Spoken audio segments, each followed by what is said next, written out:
You might think you know everything there is to know about Henry VIII. You'll know he married 6 times and had 2 of his wives executed. But the truth about our most famous king is much more complex and far more compelling. This series tells Henry's story over 6 of the most tumultuous decades in English history, separating the real man from the myth. To some, Henry was a cruel bully. Henry was self-obsessed, desired admiration. He could never be wrong. He wanted the theatre of punishment to be perfect. This is what happens when you defy Henry. To others, he was a charismatic and successful ruler. He jousts, he rides, he sings. What more could you want from this perfect prince? But Henry's personality, his innermost thoughts and his motivations have remained elusive. Today we might call Henry a little bit OCD. It was said of him he couldn't hold somebody's gaze. He felt uncomfortable. Now a team of Tudor experts have come together to investigate who the real Henry was. They'll unearth never-before-seen documents, including some from the Vatican's archives. Thank you so much for showing me one of the greatest prizes in Tudor history. And they'll go backstage at Henry's court to unravel a murky world of power, plots, and petrifying ambition. The Tudor court is a bear pit. It's an aggressive and violent place. When somebody is no longer useful to him, that's it, he cuts them out. It's almost pathological. He was willing to change the entire country, even the entire map of Europe, in order to get what he wanted.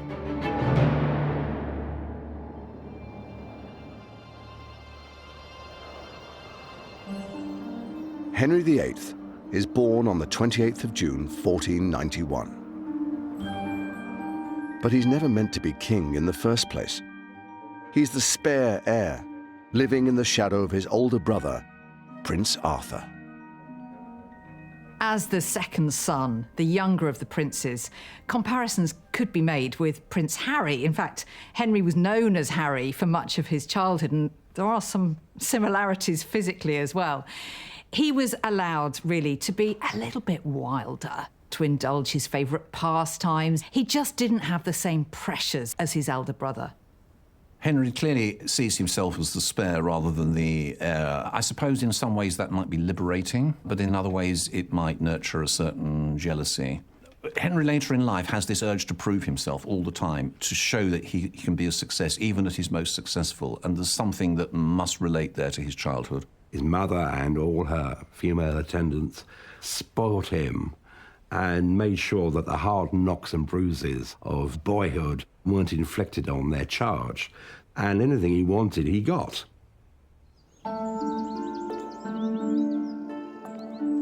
As the second son, Henry is ignored by his father, and instead raised by his loving mother in the protective female world of Eltham Palace. Henry's relationship with his mother was unusually close. His mother seems to have taken a real care for the education of her son.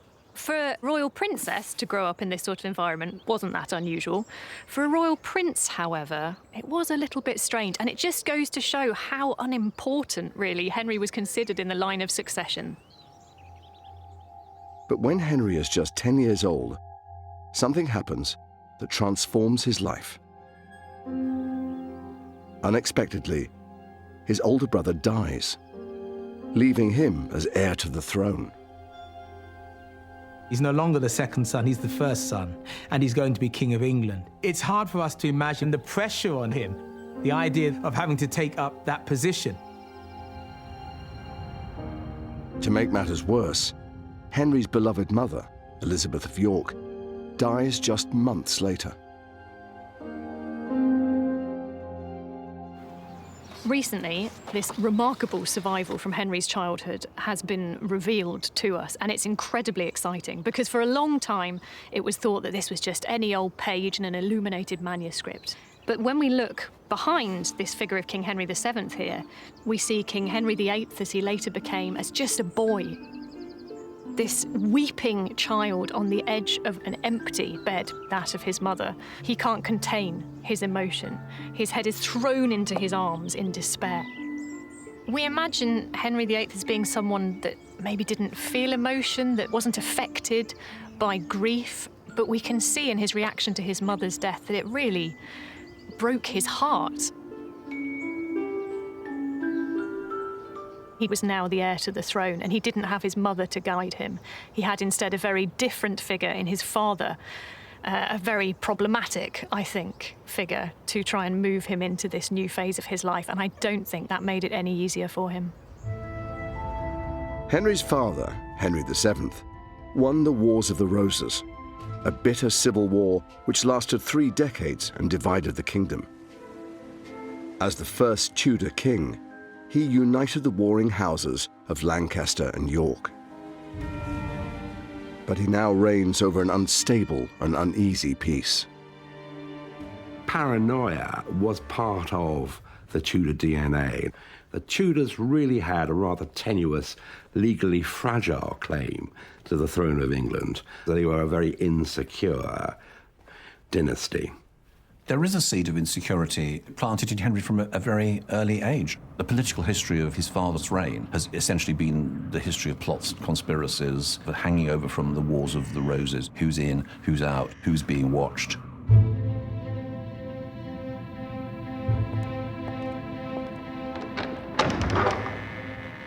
Everything changes for Henry when he becomes next in line to the throne. He is now brought up directly by his controlling father, after years of being sidelined.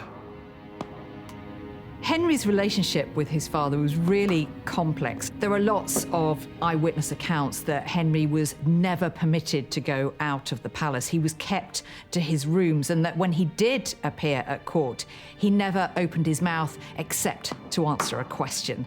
This is so different to the upbringing that Henry had known.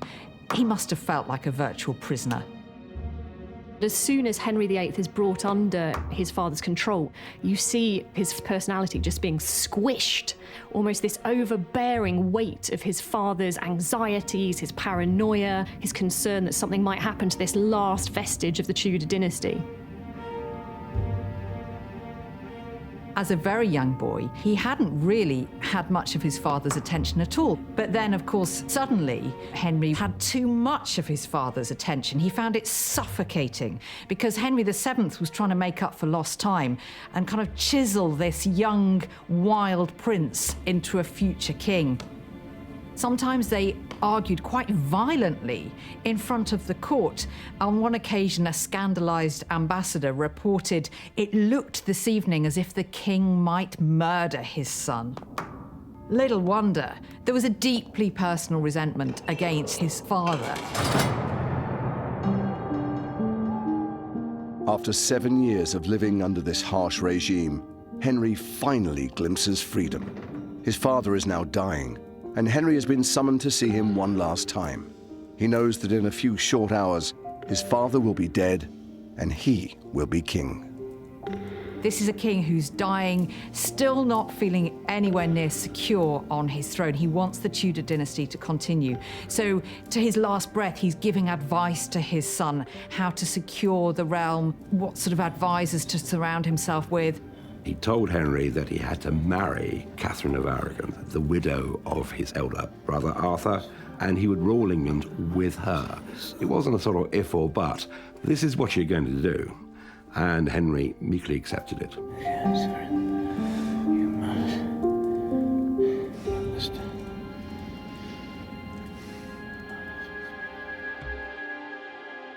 At exactly an hour before midnight, Henry VII dies.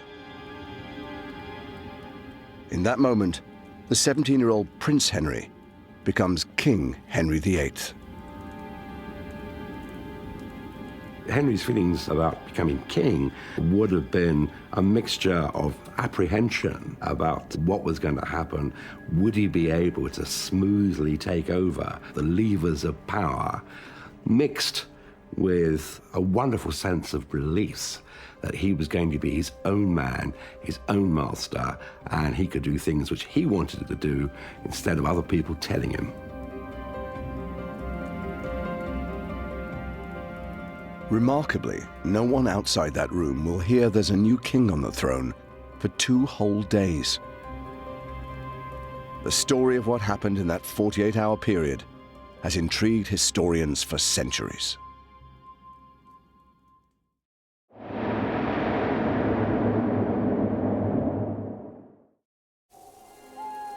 The next 48 hours will decide the fate of the kingdom. As soon as the old king dies, his closest courtiers start plotting. When Henry VII dies, there's essentially a court coup. His death is kept secret for the best part of 2 days, while in the background they decide how to bring on this new regime with a splash. Henry played a full part in this great cover-up of his father's death. Of course, he had a vested interest in it because he wanted to secure the throne. For Henry, this is his first real experience of the ruthless machinations of Tudor politics. The Tudor court is a bear pit. It's an aggressive and violent place. Your best friend can become your enemy, and your enemy can become your best friend. You need to be able to plan and plot your way through this vacuum of power. And in order to do that, you have to make sure that nobody knows the king is dead. Nobody has time to stage their own coup d'etat. He must have been affected by this atmosphere of intense fear and suspicion, not knowing who to trust, being very, very aware that actually the Tudors were a fragile dynasty. Henry is convinced that the biggest threat to his new reign is a rebellion coordinated by 2 of his father's most powerful advisors, Richard Empson and Edmund Dudley. Empson and Dudley were the sort of slick apparatchiks that Henry VII brought in to enforce his will, and they resorted to unsavory methods, rigging juries, accusing people of crimes they hadn't committed. Probably everybody disliked them. Early on the morning of the 24th of April, 1509, after 48 hours in limbo, Henry VIII is finally proclaimed king. But at the same time, he issues orders for the arrests of Empson and Dudley. Empson and Dudley are scapegoats. They're convenient. You get rid of them, you appear to distance yourself from what has gone before. Politicians do this. Dudley! Open the door! Open up! Dudley! I think people had underestimated Henry before because they may have thought that he was merely a puppet that his father was controlling, but now Henry makes it very, very clear he's the one calling the shots. In the name of the king! Idiots! You're coming with us! Get your hands off me! The arrests win the new king instant support with his people. But it's likely that Henry has an ulterior motive.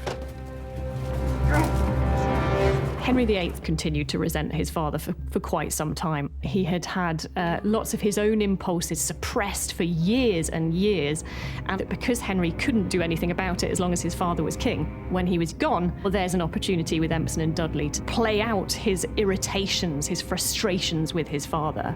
Down the stairs!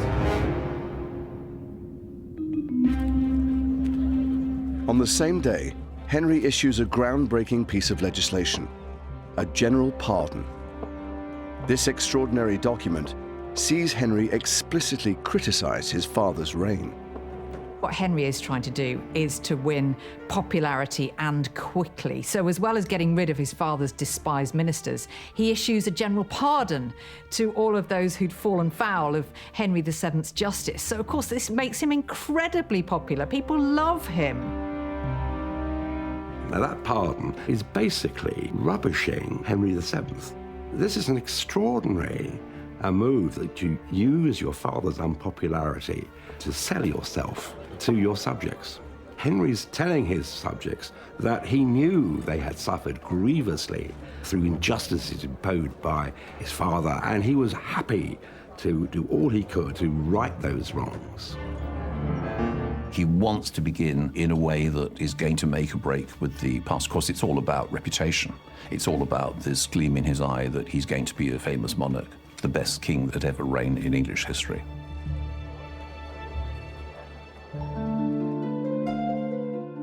Henry is determined to distinguish his father's reign from his own. But that doesn't stop him honouring his father's dying wish and marrying his brother's widow, Catherine of Aragon, just 7 weeks after he becomes king. Catherine is the most desirable bride in Europe, the daughter of Ferdinand and Isabella of Spain, the most mighty empire in the world at the time. But I think Henry really did love Catherine of Aragon. He professes himself to be deeply in love. It's part of those early grand gestures which, he thinks he can make. But of course, he's also got an eye on security. And this is a monarchy, so it means dynastic security, so it means a son. His attempt to produce a male heir was pragmatic.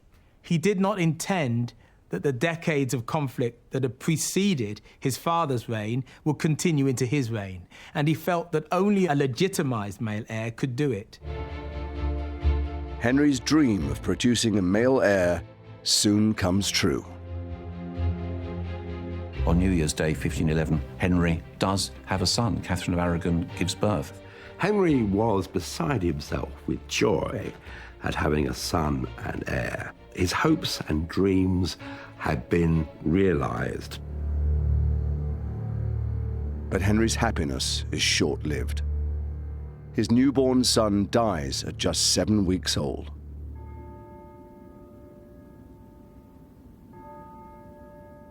Henry doesn't seem to have responded very much at all to the news of his son's death. He does comfort Catherine, but there's no real sense from any of the chronicles or ambassador reports of this time that he is actually grieving himself. He is able to almost put a full stop on that child's life and move on from it. He has something intrinsic within him that he can just be cold, that he can shut down emotion. Throughout their marriage, Henry and Catherine will lose a total of 6 children. And Henry's anxieties about having a son and heir will intensify as the years go on. The big what-if of Henry's reign is, had that young Prince Henry, who was born on New Year's Day 1511, had he survived, everything would have been different. Henry would have had that son and heir from the beginning of the reign. He would have had dynastic security. Maybe he could have relaxed a bit. When Henry lost his son, Henry, Duke of Cornwall, he was also losing the opportunity to pass on his crown to a legitimised male heir. He must have wondered at that moment whether that marriage could produce a male heir.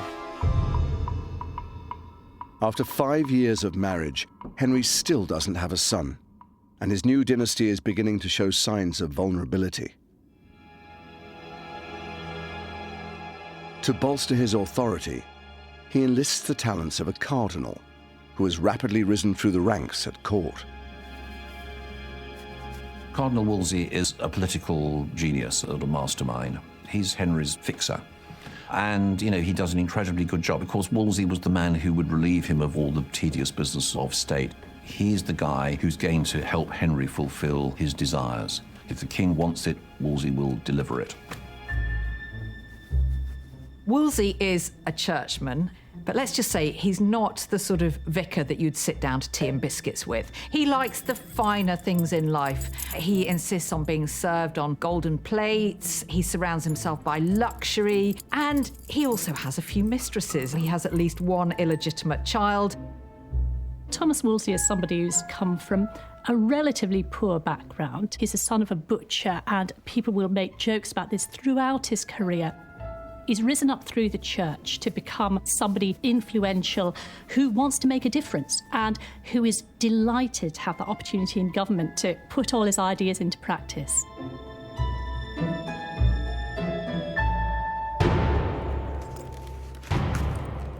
For Henry, Wolsey becomes indispensable.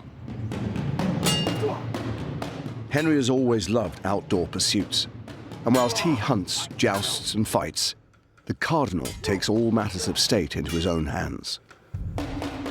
Henry in his 20s is often described as the most handsome prince in Europe. He was 6'1", stood above the other courtiers, and he certainly stood above the general populace. They could see him coming.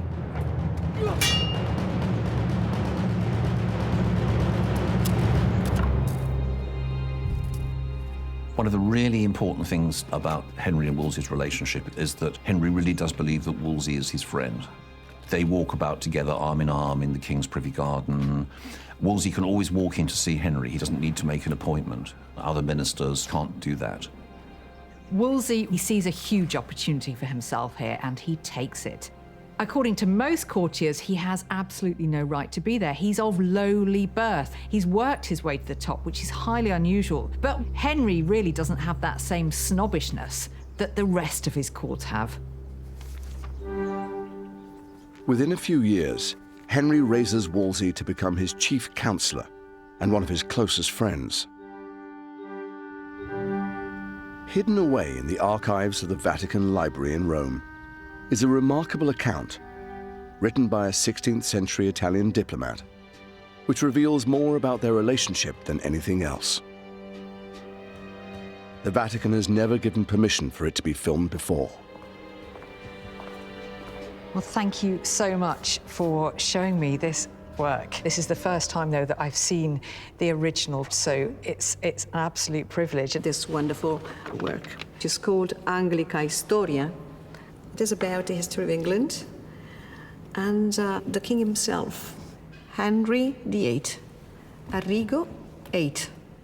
The wonderful thing is, for a historian, is this is an eyewitness account. Yes. Of Henry VIII and his court. One of the best bits of his account is his description of Cardinal Thomas Woolsey, so Henry VIII's right-hand man. I mean, my Italian isn't great by any means, but I think in the page we have open here, it says what good fun Woolsey was as well. He would sing and... It talked about him, cantava, saltava, so smiled, giocava, he told jokes. So he would entertain and tell jokes, and you can see the appeal of Wolsey for Henry, I think, from this account. At first glance, the document paints a picture of Wolsey as an entertaining member of Henry's court. But it's not what it first seems. It reveals that Wolsey has been manipulating Henry from the moment they met. This account is not at all flattering about Cardinal Woolsey and the methods that he employed to manipulate his royal master. He describes him as a witty fellow who would cling to the royal side, strum the lute, dance, indulge in pleasant conversation.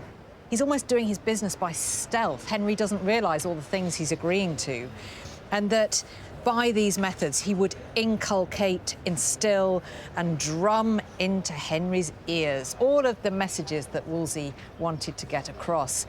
My favourite extract comes when he kind of lures Henry in by showing him a pretty jewel or a ring. It's almost like he's treating Henry like a child, tempting him with sweets, and Henry then just agrees to whatever the cardinal asks of him. Henry's weakness for flattery and manipulation allows Cardinal Wolsey to rise to the highest echelons of court. But in a few short years, Henry will turn on his close friend and advisor with a vengeance.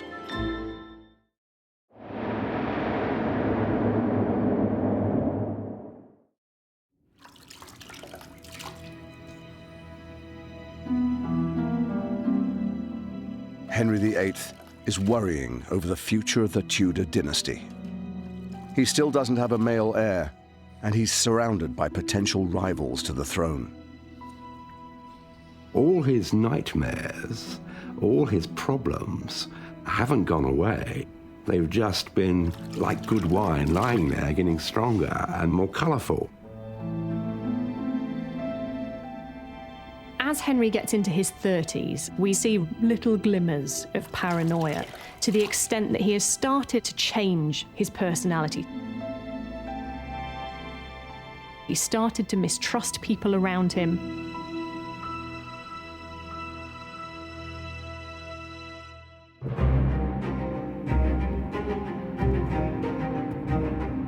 As his paranoia grows, Henry increases the provisions for his personal security.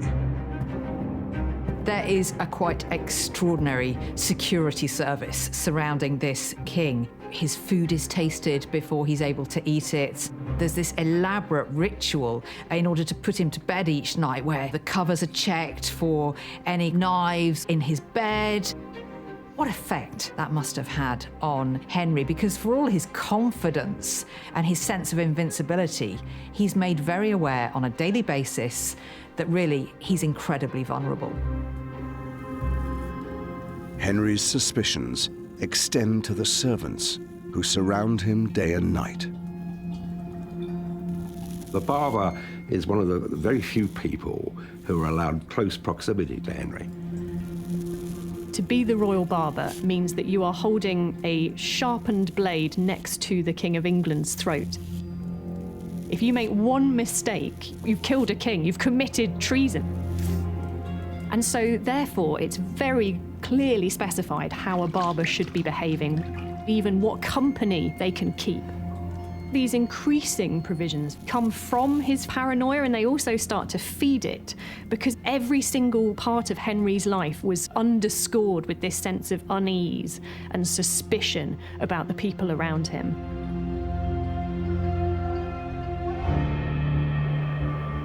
Henry fears an uprising from a rival claimant to the throne. And he hears a rumor that the Duke of Buckingham is secretly plotting against him. The Duke of Buckingham was the highest-ranking nobleman in England, and he had royal blood, and lots of it. Henry is particularly suspicious of Buckingham because he doesn't make any secret of his claim to the throne, nor of his desire to be king. Henry's suspicions reach boiling point, and he writes a letter to Cardinal Woolsey that seals Buckingham's fate. Henry's letter survives to this day, and it's held here at the British Library. It's extremely exciting for me to see this original letter by Henry. There actually aren't many of them because, as Henry himself says here, he finds writing tedious and painful. He tends to entrust that task to scribes. So the fact this is in Henry's hand is hugely significant. This letter was intended for Wolsey's eyes only. It's top secret. So Henry is instructing Wolsey to keep good watch on the Duke of Buckingham. He effectively wants Wolsey to spy on Buckingham. He is Henry's prime target. He's the one he is most afraid of. Wolsey soon uncovers a whole raft of evidence that's enough to condemn Buckingham for treason. He's plotting rebellion. He's even stealing some of Henry's own servants and placing them in his household. Also, the thing that rankles most with Henry is that a monk has prophesied that Buckingham will be king. Well, for a man as paranoid as Henry, that really is going to be the nail in the coffin. Wolsey's investigation produces enough evidence for Buckingham to be found guilty of treason. And he is beheaded by an inept axeman who takes 3 strokes to cut through his neck. Henry's treatment of Buckingham is one of the earliest and most vivid indications of his brutality. This caused shockwaves across the kingdom. He wasn't going to suffer any hint of treason, even amongst the highest nobles of the realm. Fearing further plots against him, Henry's attitude to his noblemen changes. Henry starts to get rid of some of those older courtiers and councillors who had surrounded him for a long time. He mistrusts some of the old nobility because the Duke of Buckingham has demonstrated that maybe they can't be entirely trusted, that they will have agendas of their own. He replaces them with the promiscuous young aristocrats he grew up with, men he trusts.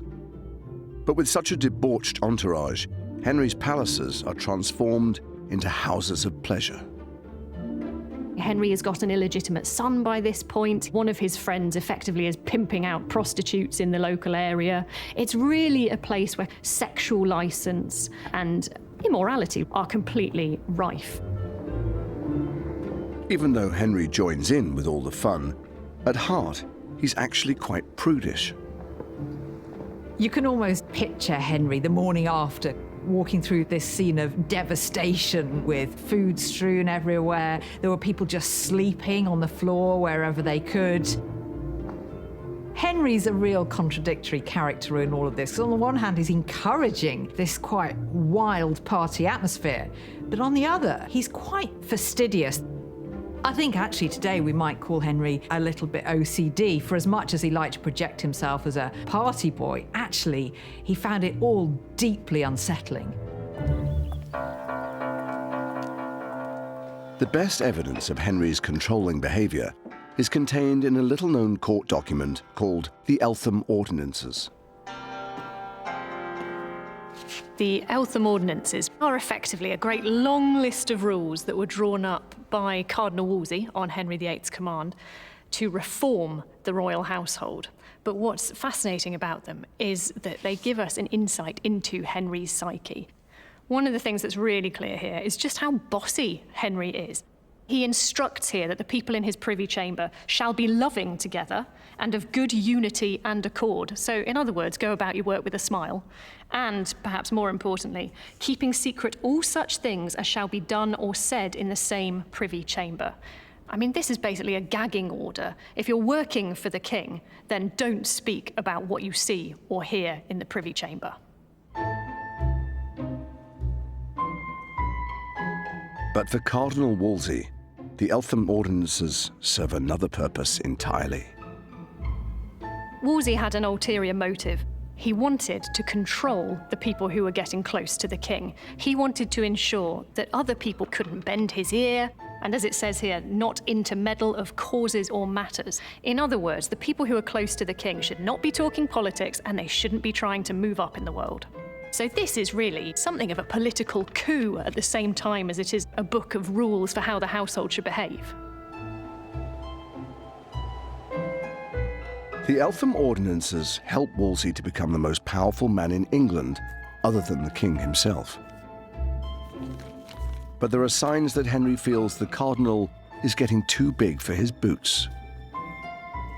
Wolsey runs a court that is spectacular. You know, when he holds parties at Hampton Court, there are hundreds of people there for dinner.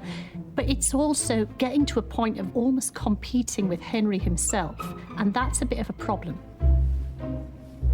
Henry starts to look more closely to what people are doing for him, and that includes Wolsey. He's contradicting Wolsey from time to time. They have the odd little clash. We think that somehow Henry was some sort of mental defective who needed his minister to tell him what to do. That's not the case.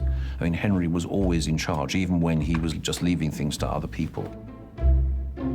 A real indication of Henry's growing unease with Wolsey's status comes over the issue of Hampton Court. Wolsey knows that Henry's a bit jealous of it. And when he realises that he's starting to lose Henry's favour, he makes this very symbolic gesture of giving it to the king.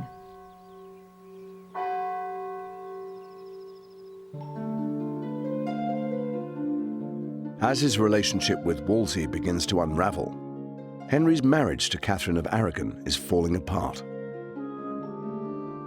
One of the deep-seated things in Henry's character is that if something goes wrong, it's always somebody else's fault. And so Henry does start to blame Catherine. After the birth of the Princess Mary, their only child, there are no more living children. And then, of course, Catherine is almost 6 years older than he is, and she's going to enter the menopause, and that worries him.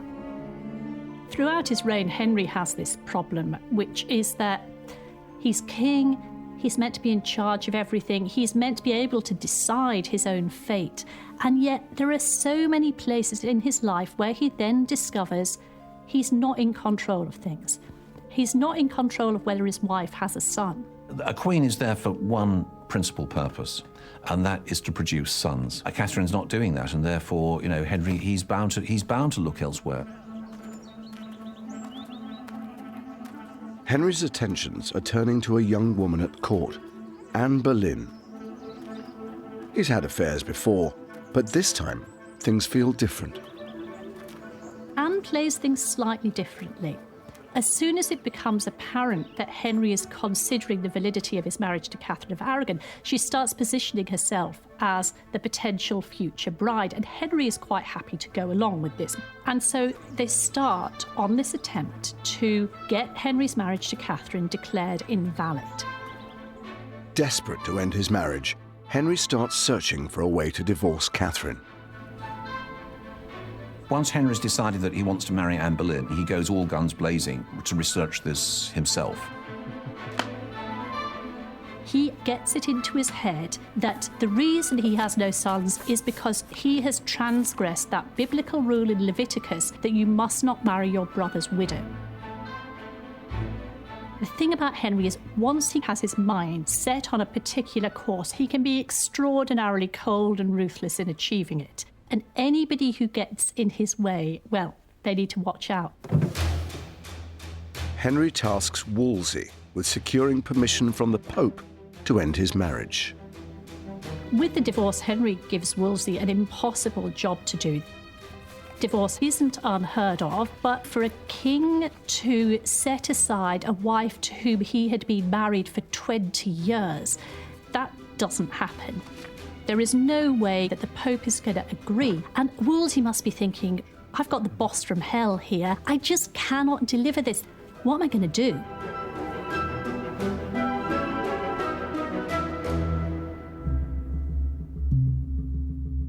Wolsey's attempts to secure a divorce are failing. Losing patience, Henry takes matters into his own hands, and he initiates a very public trial of his marriage to Catherine. From Henry's point of view, the divorce trial should have been a way to sort things out and get a legal ruling to get his own way.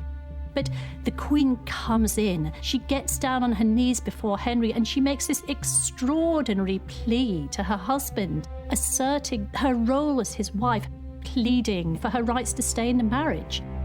He doesn't react. There is nothing. He's not at all swayed by all of this emotion. This is an indication of that coldness just coming to the surface in Henry's character.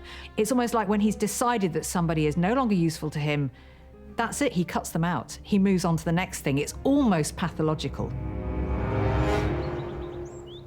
The divorce trial ends in failure, and Henry blames his chief minister.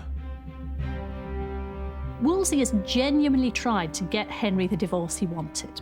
And it's not really Wolsey's fault that this has not worked out. I mean, the big balance of power is against him. And yet, in Henry's mind, Wolsey has failed in the most significant diplomacy that Henry has ever asked him to do. There was this invisible line which Henry drew. Once you crossed that line, you will pay the penalty for doing it. And there's no going back. You can't rub out history. Once you have annoyed Henry, once you have damaged his ego, you will pay for it. And Wolsey knew his days were numbered.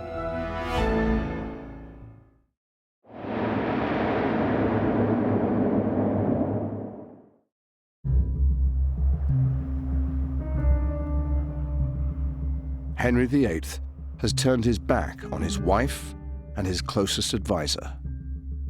And strange quirks are emerging in his character.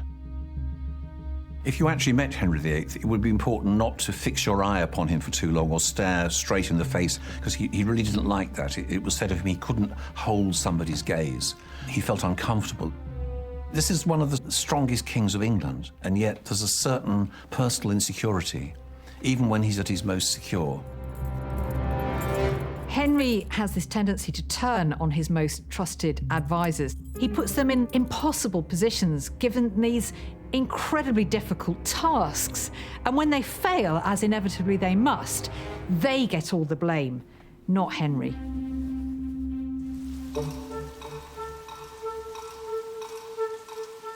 Henry banishes Cardinal Woolsey for his failure to secure a divorce from Catherine of Aragon. Once the king's most powerful subject, Wolsey is stripped of his post as Lord Chancellor, and his property is seized. For Cardinal Wolsey, who always saw himself as Henry's man, to have the king say that he didn't trust him was completely crushing. And from that moment on, we don't ever really see him regain Henry's trust. He is just slowly sliding inexorably towards his ultimate fate. Wolsey sends Henry a letter begging for his forgiveness. This letter, held in the National Archives, gives an insight into Wolsey's desperation. Wolsey is appealing so completely submissively to Henry in this letter that it starts with, "I, your poor, heavy and wretched priest, do daily pray, cry and call upon you," and then ends with, "Your most prostrate, poor chaplain, creature," I mean, not even a human being anymore, just a sort of beast of King Henry VIII. It could not be more clear in this that Wolsey is lowering himself in Henry's eyes. It really is quite heart-wrenching, I think, that he was reduced to this. The Cardinal's letter fails to win the king over. I find Henry VIII quite challenging because time and again, Henry can't admit himself that he's made a mistake. He's completely certain that he is in the right at all times. And so as a result, the person who gets scapegoated is Wolsey. Henry issues orders for Wolsey to be arrested on charges of treason and sent to the Tower of London. But he will never make it there. After arriving at Leicester Abbey to spend the night, he collapses and dies.